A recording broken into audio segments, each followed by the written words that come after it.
तर नांदेडमध्ये भाजपला दुसरा धक्का। माजी मंत्री डॉक्टर माधवराव किन्हाळकर यांची भाजपला सोडचिठ्ठी। माधवराव किन्हाळकर शरद पवार गटात जाण्याची शक्यता आहे। प्रदेशाध्यक्ष बावनकुळेंकडे भाजप सदस्यत्वाचा राजीनामा त्यांनी सोपवलाय। पण 10 वर्ष भाजपात होता, अतिशय शिस्तबद्ध पक्ष म्हणून त्याची ओळख आहे। यापूर्वी आपणही तसं बोलला होता। नेमके काय अनुभव आले की तुम्हाला पक्ष सोडावा लागला?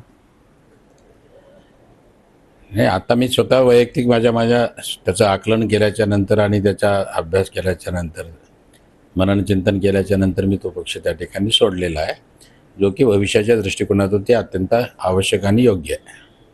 प्रश्न असा आहे की ज्या संविधानाला स्मरून राज्य करण्याची अनुमती आपलं भारताचं संविधान देते, लोकशाही व्यवस्था देते, त्याचीच कुठेतरी तोडमोड होत असेल तर त्यावेळेस मात्र लोकशाही प्रेमी किंवा लोकशाही व्यवस्थेला मानणारे आणि जनताच ही ह्या ठिकाणी खऱ्या अर्थानं त्याचं सार्वभौमत्व स्वीकारणारी माणसं जनतेचं ही त्या ठिकाणी व्यथित होतात।